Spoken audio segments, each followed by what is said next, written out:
I'd like to introduce our newest sponsor, Swim Angelfish. Swim Angelfish is an online certification program that strengthens your teaching curriculum to serve swimmers of all abilities. Swim Angelfish will prepare you and your instructors with the skills to teach swimmers with autism, physical disabilities, anxiety, sensory and motor conditions, and more. Learn to teach skills faster and with more comfort with Swim Angelfish. Apply for an Only Alpha Pool Product Scholarship and receive up to 50% off your certification.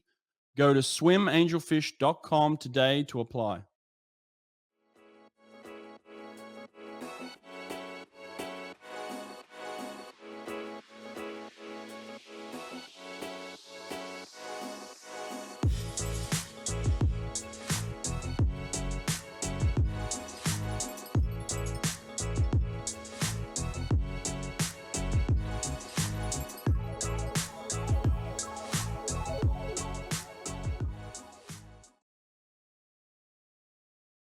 Looking to host your first swim meet or replacing an old timing system? Run a swim meet with ease from your laptop using Superior Swim Timing. You can use Superior Swim Timing with your existing equipment, or they can provide you with a complete timing solution, including deck harnesses, buttons, and starter. SST is fully compatible with High-Tech and Team Unify, as well as Colorado, Daktronics, and Amiga touchpads. Go to superiorswimtiming.com to learn more, and be sure to tell them I sent you. Nate's come out with another awesome tool for the swimming community. It's called Swim Nerd Live, and it allows the data and times from your actual scoreboard to be broadcast and viewed in real time on any smart TV, phone, or other device.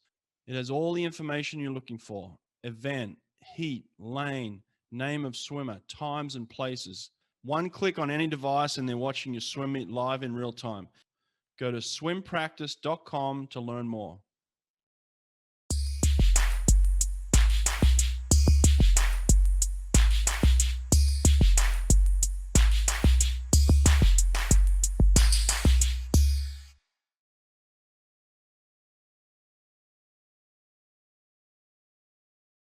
Okay, Marko Malvela, welcome to the podcast. How are you doing? Thank you. I'm very honored to be here among all Well, these great coaches like Eddie Rees. I listened to him yesterday. Awesome podcast. You it was really good. nailed good question. It was like listening to a book about Yeah, everything. yeah, Awesome yeah. show. Like I've said many times, I had a lot of regrets when Eddie retired. I felt like I really missed an opportunity to record some history, and that's kind of been part of this podcast is recording great coaches like you, and then sharing it with the world, and then knowing that that's going to be there forever. You know, people can come back to this and learn from it forever. So it's a great experience. Where are you coming from today? I'm coming from Jyväskylä, Finland, from our sauna actually. I live by the lake like 10 kilometers from the pool or center of the city. And this is my office. So basically from home. Oh, beautiful. You turned a sauna into an office? Yeah, it's back there, and I will have that on later, and we'll have a swim by the lake, and it's Beautiful. gonna be quite good evening for us. I love that. I love the fact that you guys do kind of like the hot and colds. You know, it's just part of the culture, right? Yeah, it's getting below zero during the nights now, and like 10 degrees in Celsius during the day. So it's kind of getting into a winter, but at this stage it's good because the lake is not frozen yet, and we can still swim here. Wow. How what's the temperature in the lake? I think it's 9 degrees at the moment Celsius. 9 degrees. Wow. Yeah, How long do you yeah, and we spend in there? I usually spend like at least 1 minute, and I swim throughout the winter too. So I try to keep it in a minute, 1 minute. Yeah, So I keep the lake open for me. I think that's smart. That's smart. Well, listen, for me, it's easy to get caught up in a bubble of talking to U.S. coaches or Australian coaches. It's really easy for me to connect with them, but there's obviously incredible coaches all around the world. And you're in Finland. You're doing amazing things. You know, you're a 5-time Olympic coach.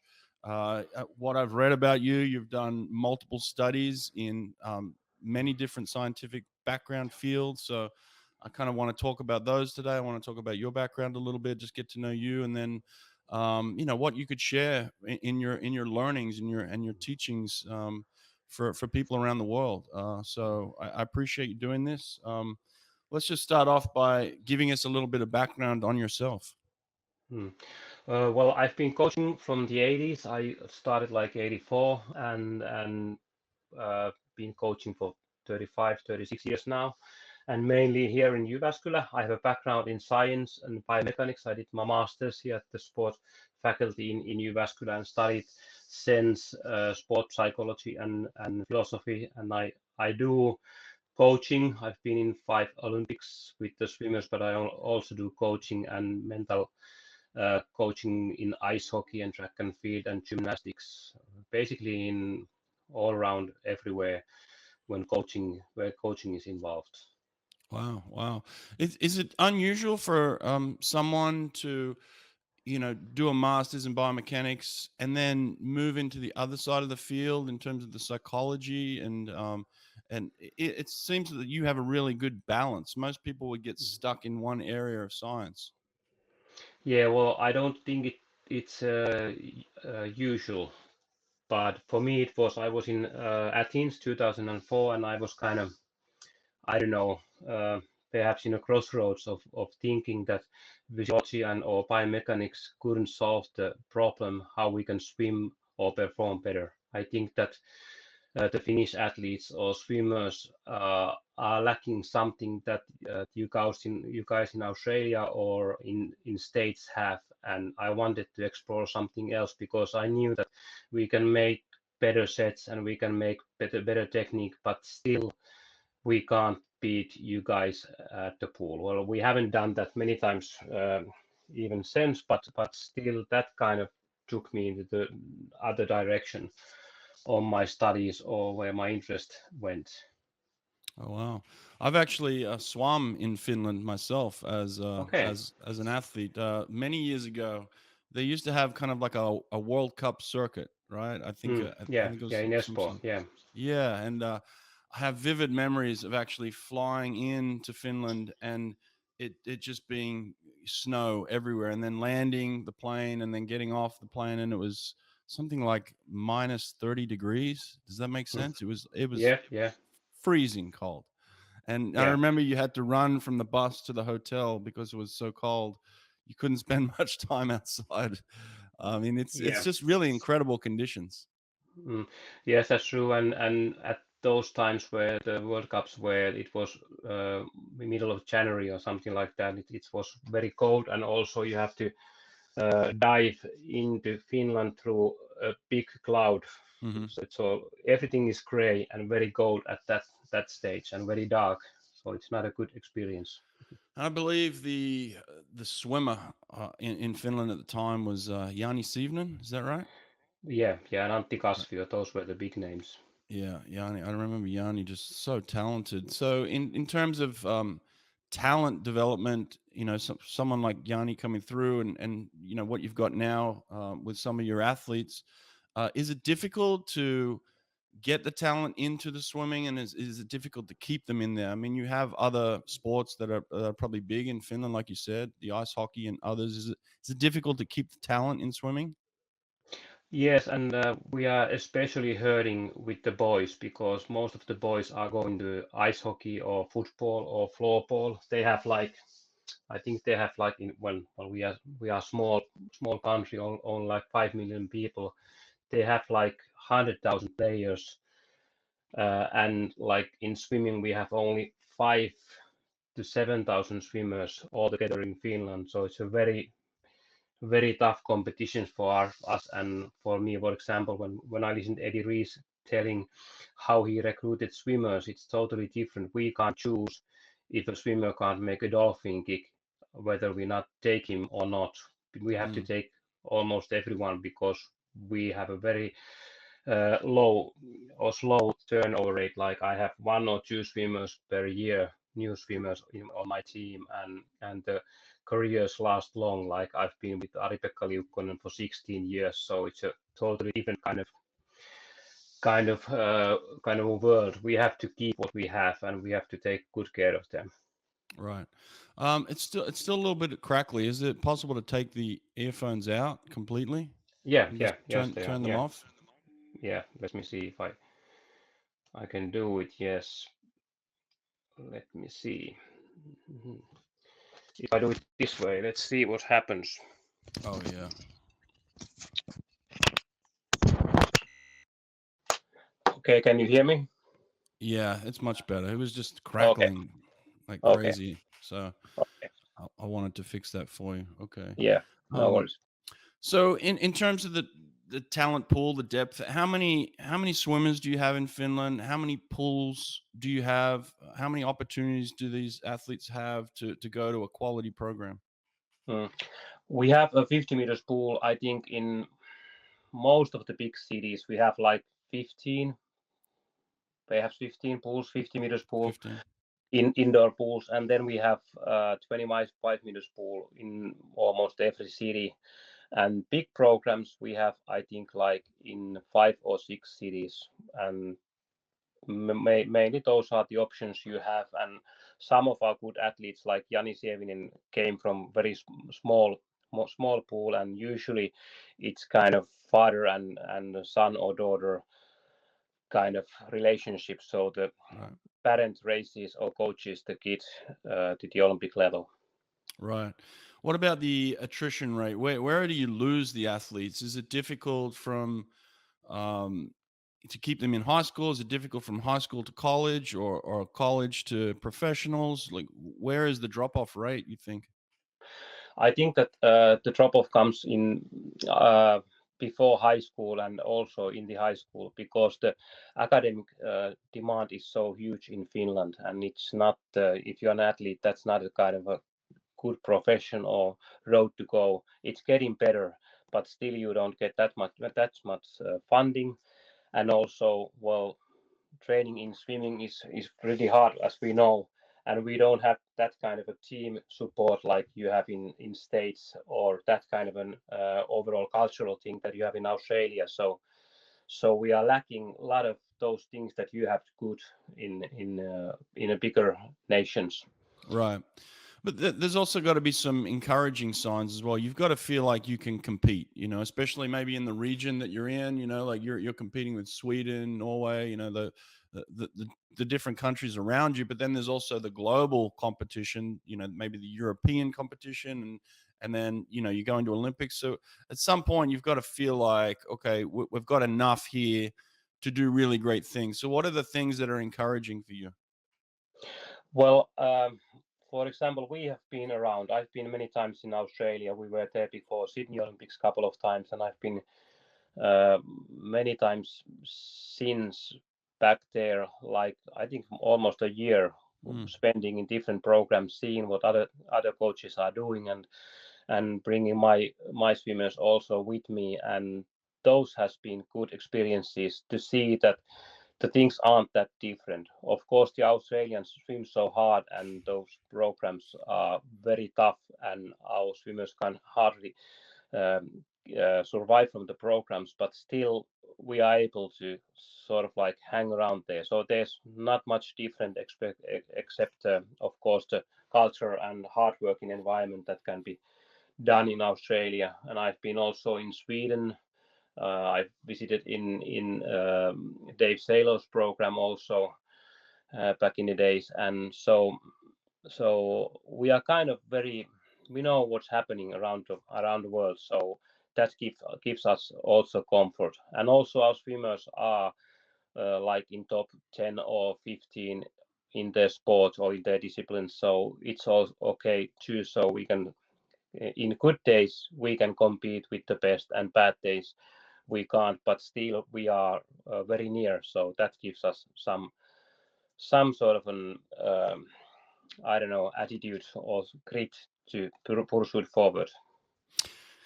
You said you've got a master's degree in biomechanics, and I think it's very important technically to get things right for athletes and be teaching the right techniques. But ultimately, I'm a big believer in the psychology, and I know you've done a lot of Mm. studies. And I read somewhere where you talked about freeing yourself from the shackles of your mind. Mm. What did you mean when you talk about that? Mm. Well, I've spoken many times with that. I think that we have different kind of strategies to go forward with the athletes. Like I think that in states, if I look from my perspective, the good thing in college system is that it's so very demanding, but you are with the pack or you have your own team with you, and it's such a good team environment that you will go far with your team, and if you have the talent, you will be competing at the Olympic level. You will end up there. So that's kind of in states you are supported by the overall culture and the good academic system and scholarship and well, those things that are making American swimming great. And then in Australia, there's the background of the culture and also those great names. So it really has a good history, and you can dwell from that, and you can really get you know that you can be an Olympian. You know that you can succeed if you just try. You have the talent. The programs are that tough. But in for example in Finland, in small countries, you get that kind of an negative self-talk easier because you don't easily have that kind of team support or that kind of cultural background. We have that culture in ice hockey, for example, and you have to deal with that kind of an sort of like self-doubt. And if you can get by that, you can pretty much do what kind of results are possible. Yeah, but I find there's also the case of we all think at times the grass is greener, on the other side, and what I'm experiencing in America and a lot of other coaches are experiencing right now is this almost situation where things are too good, things are too comfortable. It's Mm, almost like here it is, all you have to do is turn up and work hard. And there are so many distractions now to take you away from, because working hard is uncomfortable. mm, It's uncomfortable, and no one, if you created an environment where you're comfortable and everybody's happy, mm, nobody really wants to dive into the uncomfortable from being in a comfortable position. So a lot of what we're experiencing in America now is this comfort and trying to get athletes to go beyond and work hard, even with everything at their footsteps. So it's like, are you experiencing anything like that in Finland, or is it still the thinking that they have more than us? mm.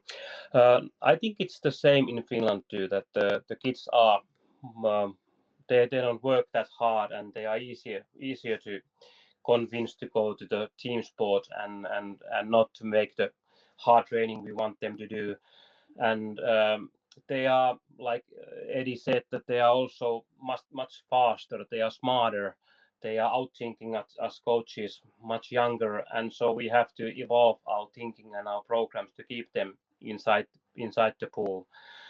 And in Finland, those kids who choose to swim, they are very self-motivated, and they will do the programs. And it's more like lack of imagination. That can you imagine that you can be at the top of the world or not?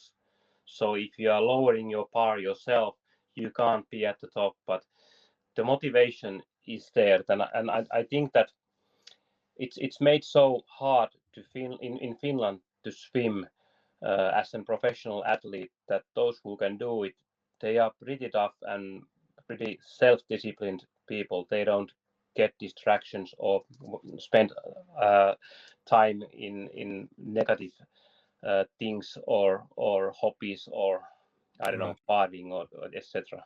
Right. I'm a 50 freestyler. I coach some sprinters. Yeah. You have right now one of the Europe's best 50 freestylers, sprinters.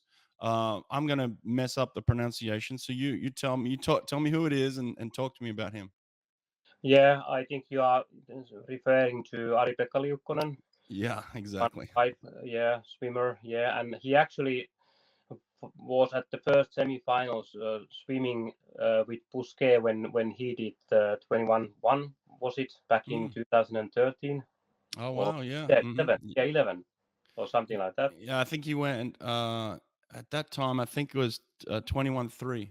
Yeah, and it was an awesome swim. I've watched it many times, and it's a pity that it's not in HD level in YouTube, but it was an awesome sprint. I think it's the most beautiful swim I've seen. I agree. It's one of my favorite swims. I watch it over and over again, and Yeah. I do too. I wish it was in HD too. I can't imagine why it's not. It's 2011, but yeah, it's an incredible swim. But he was in that semifinal as well. Yeah.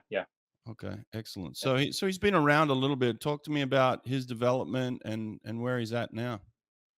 Well, Ari-Pekka is actually 2 feet kicker, so he's I think he's the only one at that level doing two big kick, and that's because of his length. He's 2 meters 08, so he's very tall and doesn't have much of muscles in his legs, so he's very floating. He's very high in the water, Mm-hmm. and doesn't weigh much. So I think for me he is like a bird. His body anthropometrics is like a bird. He is very high naturally and can't kick. And I remember when we went to Australia for the first time at the 2009 with Ari-Pekka, we were training in Sydney at Homebush Bay with Tony Shaw's distance program, and Ari-Pekka was with us too, and obviously he couldn't do the mileage, so most of the trainings for him was just lying on a rope and getting hurt by only a couple of hundreds of threshold training. And after the camp, Tony wanted to give feedback for the athletes. All the athletes gathered around him, and he started with the girls and saying, for example, that Hanna, excellent work, you really picked up the speed and paces and so forth. And then Jari, you did this and this great and so forth. Until he came to Ari-Pekka, and he paused and said that, Ari-Pekka, at least you got a great tan. So it was great fun, and he was the only one going to the 2012 Olympics to London after that training camp. So Typical sprinter. Typical yeah, sprinter. yeah, typical sprinter, and yeah, when he came to me, he was already 2 meters tall, and he was very problematic with the low back pains and also with the shoulders. So I had to adjust the technique. We came up this idea about the spider technique, meaning that very narrow stroke, never reaching out far, and we had to make his posture and shoulder muscles to tolerate the longer strokes, and it took like perhaps 5 years to get the body in the shape that we could really use better of his length. So Wow. yeah. Wow. So, Now, is he the one that does the crazy start where yeah, he yeah, hits and comes straight up? yeah. That's the Wow. only option for him. Also, Australian story, because Australians were back at the days. It's getting better, I think. Well, I'm not I'm not to judge Australians with the outstanding results, but back in the days, 2009, um, uh, we have biomechanical analysis on Ari-Pekka's training or starts in Homebush Bay. Mm-hmm. And the biomechanist said that, Ari-Pekka, you should do more dolphin kicks. You Mm-hmm. should do 9 dolphin kicks or something like that. And Ari-Pekka did one at the beginning. No, do at least 6. And then Ari-Pekka started to make more dolphin kicks, but end up being slower, like 3 seconds slower in the first 25 meters. But the biomechanist was that, okay, this is the direction. But I know we've timed and tried different kind of strategies for him, and the best strategy, because he's so light, he floats in top of the water Mm-hmm. very naturally. He doesn't, if he goes to the water, he's immediately popping up uh, from the water. Mm-hmm. So I just can't keep him under the water. So it's a natural way of just making a slide to the surface and start swimming.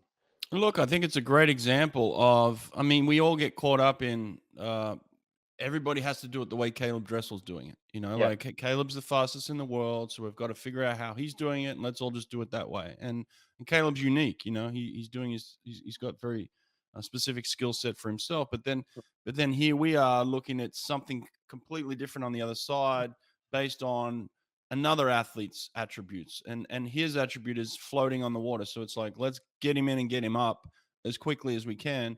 And listen, to me, it's not only effective in the water, but it's also effective psychologically for the other athletes, because you know that this 2 meter tall Finnish kid is going to pop up on the water and get going really, really fast. So psychologically, his competitors are thinking, this kid next to me is going to be gone. So you're already thinking about him too. So there's different components to it, and I love how you've used his strengths to his advantage. Yeah, and also there's that side that all these guys, Trestles and Ben Prouds and those great kickers or underwater dolphin kickers, they are below the water, and Ari-Pekka can see them.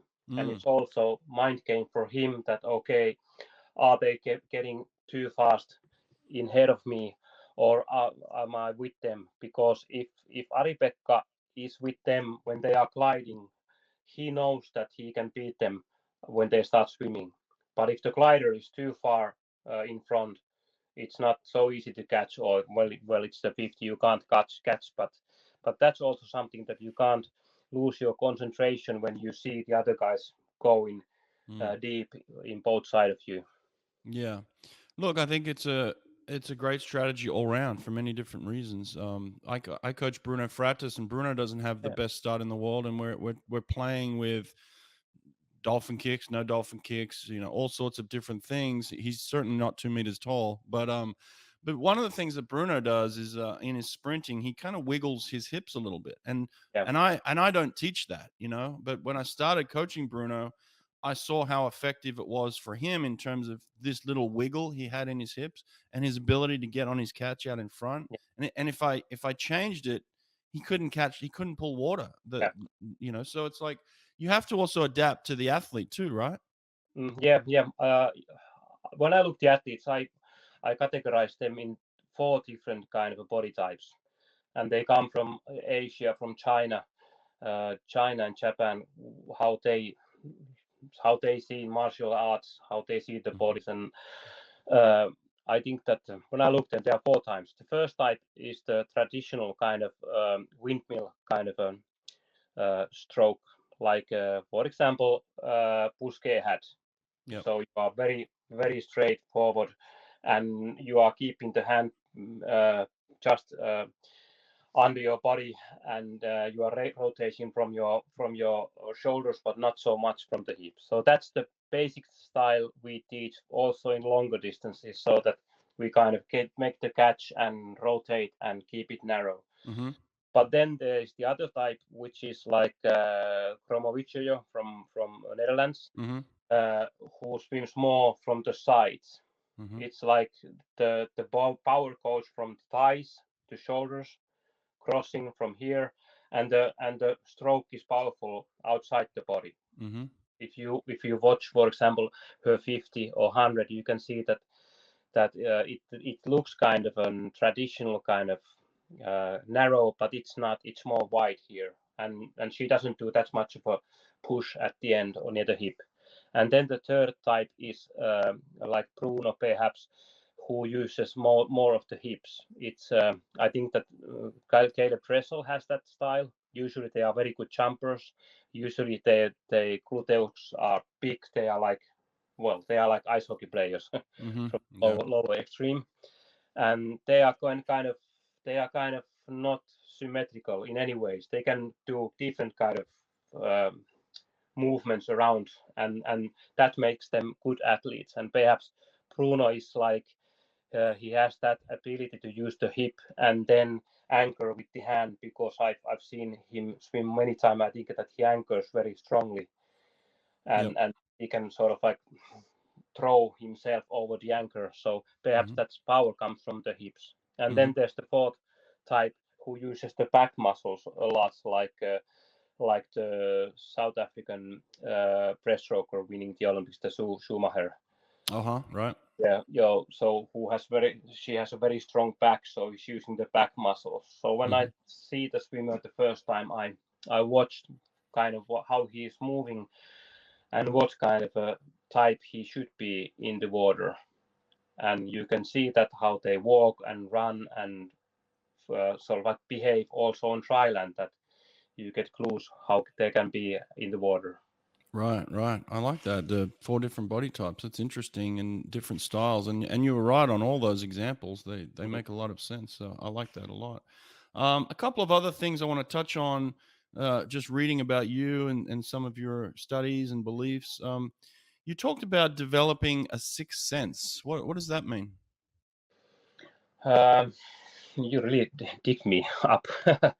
uh, well, I think it's about that we have kind of intuitive way of knowing things, like the Eddie Rees podcast. You spoke about how Eddie doesn't make the programs or the list beforehand. Right. He goes to the pool and it's kind of a calm and peaceful situation, and he orchestrates all the things. Mm-hmm. And I also spoke with Dave Salo. We went to eat at the Europeans a couple of years ago, and asked him how he makes the programs. And he said that when he comes to the pool, he has some drink, Coca-Cola or something like that. He comes to the pool and he sees the swimmers, and he sees the morning, and he sees the sun coming up, and he hears the water, and he just starts to get ideas. Mm-hmm. And when the swimmers jump into the pool, and he picks up the pen and goes to the whiteboard and starts writing, immediately those ideas come to life, and then he starts to write the sets. So I think the sixth sense is something that we all have with our athletes, and it's something, if we are too analytical and we are doing too much work analyzing and reasoning why should we do this and that takes us away from that sixth sense kind of sensing our swimmers. Like I have long careers with my swimmers. I've spent 16 years with my first Olympian swimmer, 16 years with Ari-Pekka now, 11 years with Mimosa, Fanny year and a half, so I don't really know her yet. But I kind of when I see them, I kind of know what should I do today. Right, right. Right. And you're talking now the sixth sense in terms of coaching. Are you expecting your athletes to have a sixth sense as well in terms of understanding their own bodies and having awareness of their own bodies?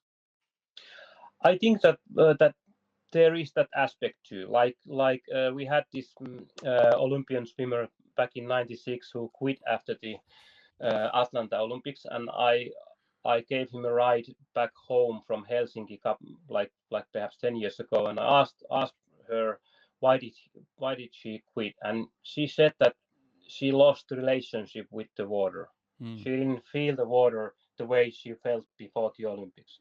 So she couldn't catch the water and feel the water like before, and that's something that we can't really know what she was saying. I mean, like, I think I have a sense with the water. Obviously, you have a good sense with the water because you swam at that high level. But sometimes I think that we are working too hard with the swimmers, and we are working out from their body the feel and the sense of the water. And I think that's some kind of a magic thing with sprinting and with being a sprinter's coach, because we can't do that. We can't swim the swimmer out from the swimmers. Right, right. What about this? You also talk about narrowing the gap between maximized training and overload. I mean, I've been there as an athlete myself, trying to figure out, okay, how far can I push my body before it breaks? And I've gone past the breaking point.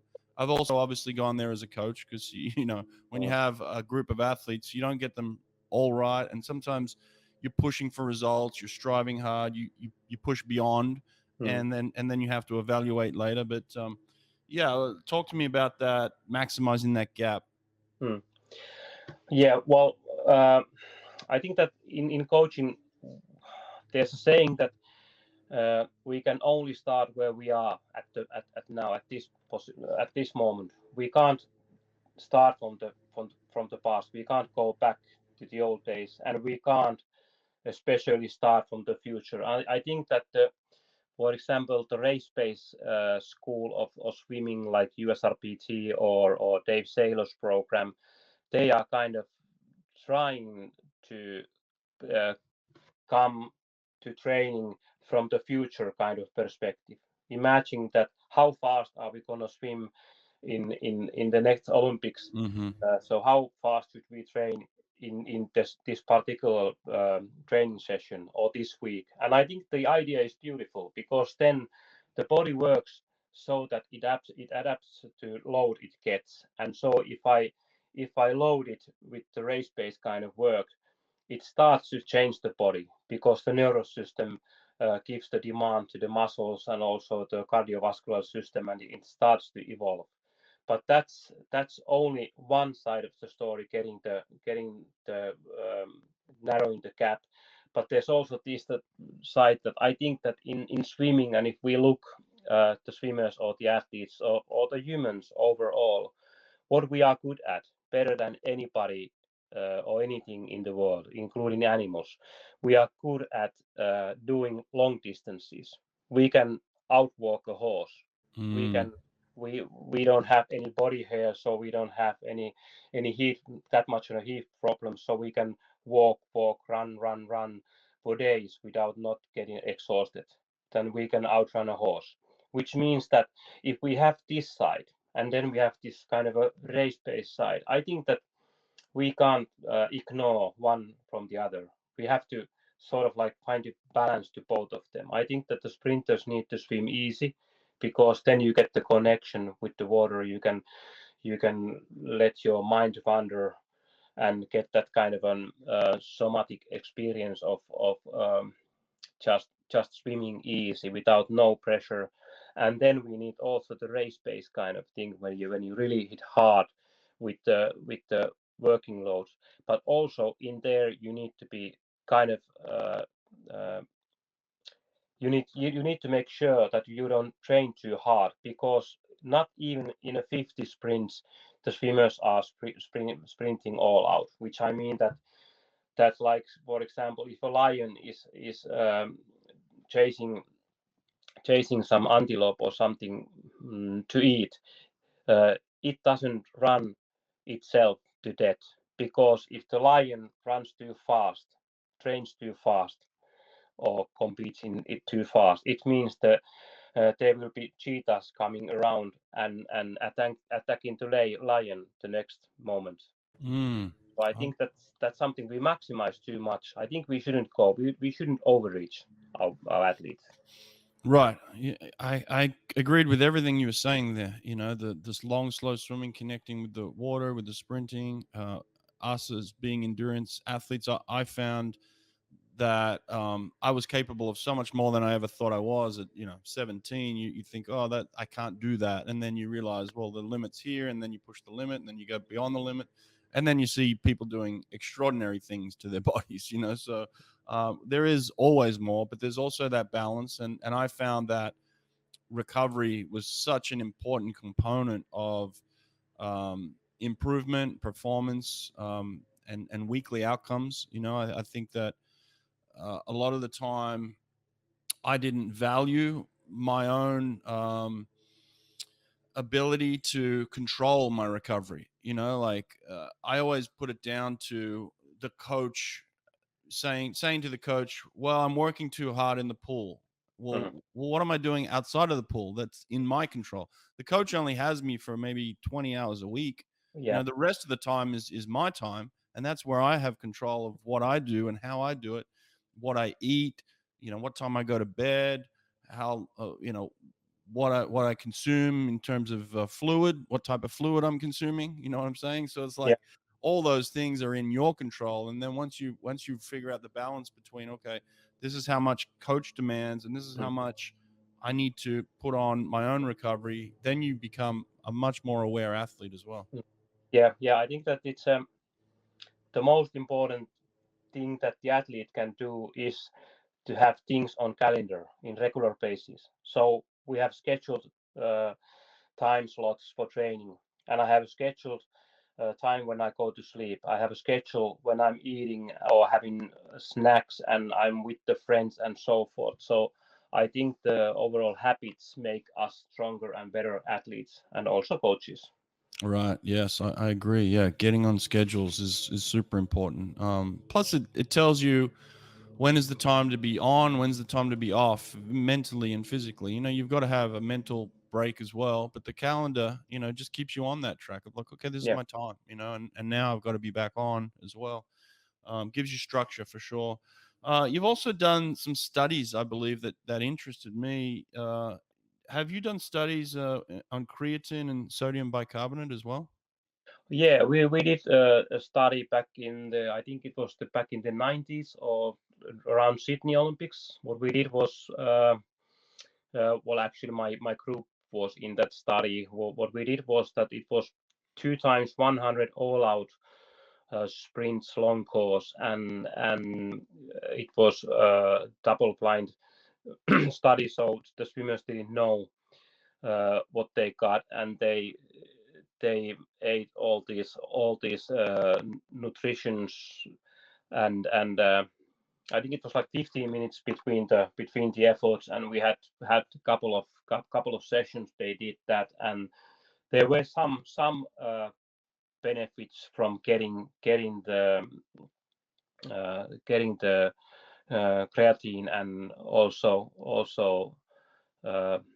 Sodium bicarb. sodium bicarbonate. Yeah, and but there weren't any significant kind of results from that. So I think that what we did was, it was a very well structured study, and they ate a lot of those pills, and I think they were kind of nauseous of eating those pills, and they were harming more than doing any good for them. So I've seen, for example, in Tokyo, some of the athletes or swimmers, coaches were feeding the swimmers with those supplements, and I don't do that. I think it's kind of too manipulative for me. I think it's not Yeah. it's not doing the results. I don't know if you've done that. Yeah, I think you're right. You brought up around 2000 and around that area when I was competing, 2004 and stuff like that. And I think there was kind of this kind of trendy idea of like, oh, let's mess with creatine, let's mess with sodium bicarb, and the sodium bicarb was used to kind of buffer the lactate, supposedly, Yeah. and I would swim these 100 free, I would consume these sodium bicarb pills, swim these 100 frees, and just feel sick, and Yeah. and I didn't really know whether it was the training or it was the Mm. psychology or it was just waking up on the day, and you couldn't really tell if the lactate was being buffered or not. You just kind of felt sick. So it was like Yeah. there was just too many variables for me to say, oh, this is great. And then we're always looking for ways that we can improve and get better. But to me, this just seemed like, what am I doing to myself? Like, oh, this isn't the way. I'd much rather work hard, rest hard, eat well. Like that. They were the 3 components that were the most important thing. And then just have clear thoughts. Have positive, clear thoughts of mind. And I think if you take care of those things, a lot of swimmers are always looking for the quick fix. Like what's the easy answer? What's something that's going to get me? There's no quick fix in swimming, really. It's just you've got to work hard. You got to put in the time. You've got to make the sacrifices of going to bed when you need to go to bed, things like that, and eating the right food at the right times. To me, those are the most important things we can do.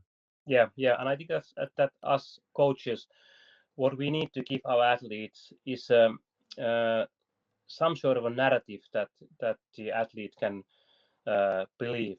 I think that coaching it's more like a belief system.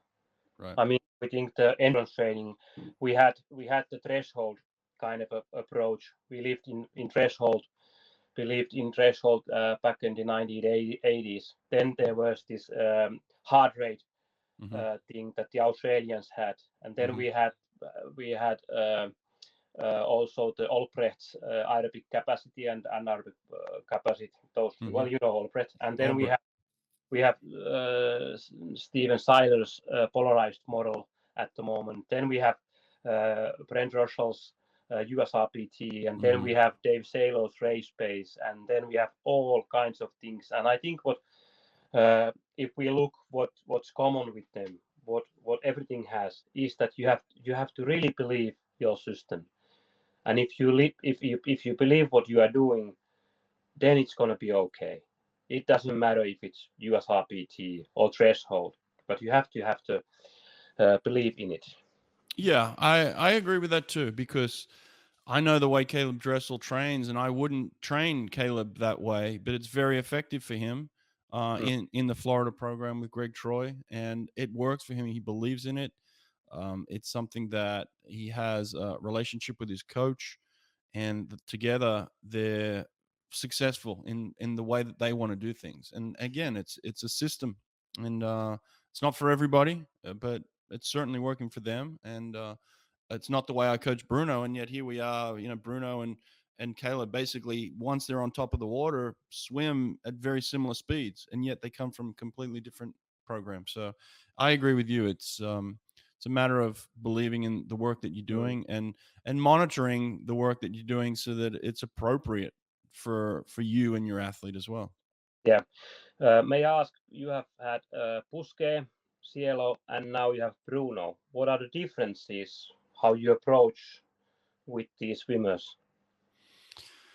Yeah, well, yeah, you're right. I've had Matt Target. I've had George Bavell at one stage. I've had Adam Brown. I mean, the list could go on in terms of the talent and the egos that I've had in my sprint group. Marcelo Cheragini as well, another great sprinter. So I've had a lot of good athletes. I've been very fortunate in that. Yeah, you're right. They're all different, but they're all similar. I think a lot of sprinters want to feel like they're number one, and that's normal. When you're dealing with hundreds of seconds and you're dealing with grown men who are competing against each other, they definitely want to have a belief system. They want to have a belief in themselves. They want to feel like they're number one. So for me, at times, it was very difficult to manage having multiple sprinters. I'm almost in a way kind of envious of you. Who, you have this one top kid who you can put all your time and energy and attention on. That to me is almost like a blessing. For me, it was. A lot of people said to me, "Oh, you have these great sprinters," but it was very challenging at the same time to have them all. So if I would take them individually, like Fred, Brusquet, loved working with Fred Brusquet. It was incredible. I loved working with Cesar Cielo. I loved working with Bruno Fratis individually, but collectively trying to get them all to work together was the biggest challenge. But I think ultimately what I'm trying to do and what you're trying to do is make discoveries. We're not trying to swim as fast as somebody's already swum. We're trying to swim faster than anybody's ever done it before.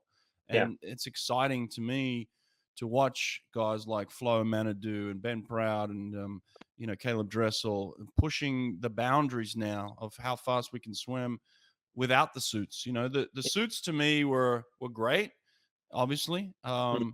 But I also believe that there's the psychology of once you see it, you feel like you can do it. And that's the case in anything in sport, right? You see somebody do it once, it doesn't matter what they're wearing or whatever, you feel like that's possible. And the more I watch Caesar's world record in the 100 freestyle, the more I say to myself, why isn't that possible without the suit? It's, of course it is. And I think that's where the athletes are now.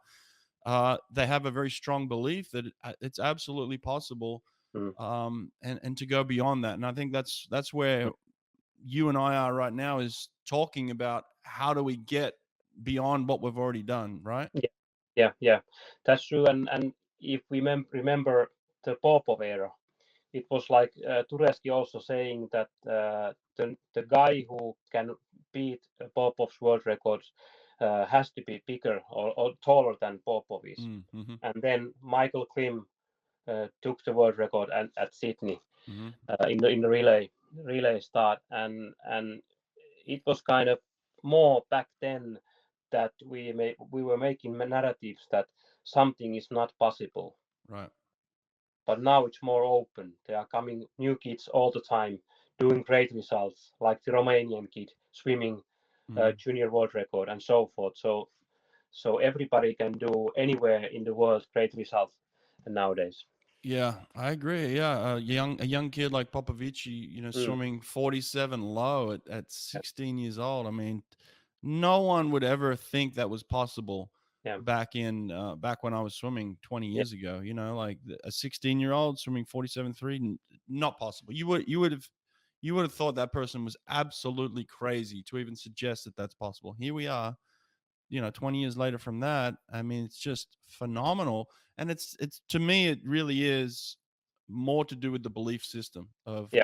you see somebody do it. I know it's possible. I can do it. Mm. So for me, there's no doubt in my mind that a man is going to be swimming 45, Yeah. soon. Yeah. 45 is possible soon.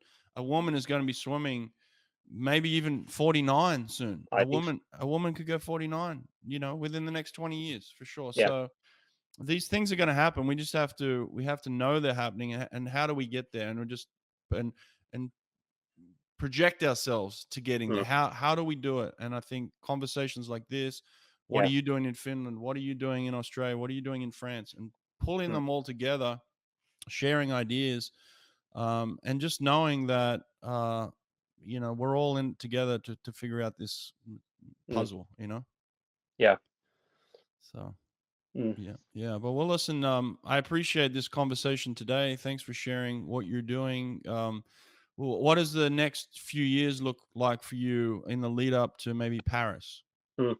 Well, it's a shorter Olympiad now because it's only 3 years. I'm obviously negotiating with my swimmers. Will they continue to Paris? And it looks like that perhaps I will get them to swim to the Paris. And of course, because Finland had a great result in Tokyo, taking a medal from 200 breaststroke men bronze. But of course, I'm looking also personal medal with my swimmers. So that's a goal I'm chasing. So it's going to be kind of a sprint years towards the Paris. And how you are approaching the Paris?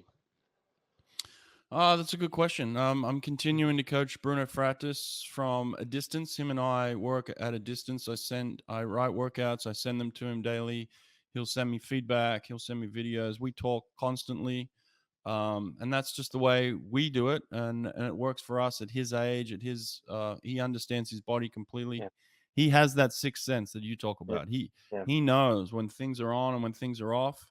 And I have that with him now, because I know him and his communication is so good.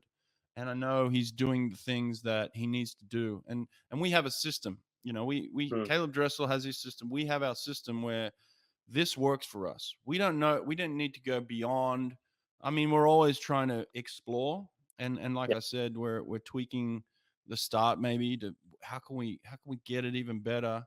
But it's small details, and that's all we're working with.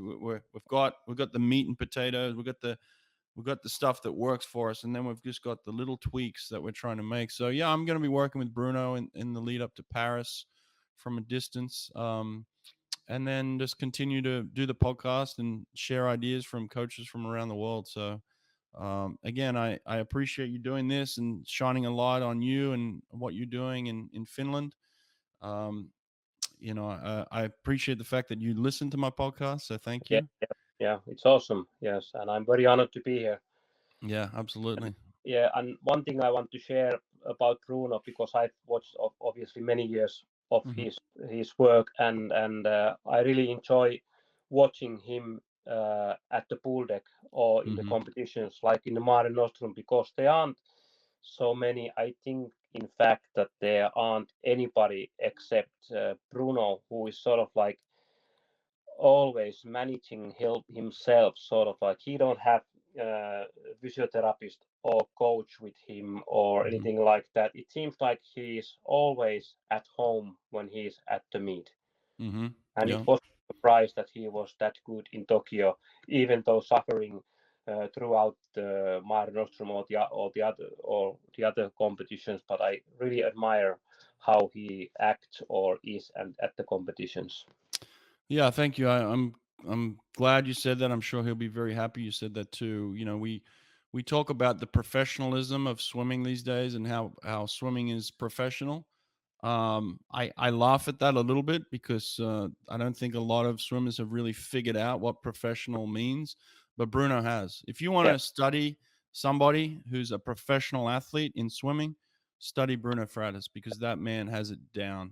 He absolutely takes care of everything. And the reason why I said sacrifice early, kind of in quotations, because Bruno hates this word sacrifice. To him, nothing is a sacrifice. To him, it's necessary. I do what is necessary to be successful. I do what is necessary to be the best, and none of that is a sacrifice. So when you see him, you know, eating certain foods and not at the buffet, people go to the buffet and will just take whatever they see. Bruno's very selective in what he eats. Bruno's everything he does is professional. We could go in from start to finish, but yeah, if you want to study a professional swimmer, he's the man. So Marko, thanks for recognizing that. Thanks for being here today, and good luck with the next few years. Okay. Okay, sure. Thank you. All right. Take care. Bye. Yeah, take care. Bye.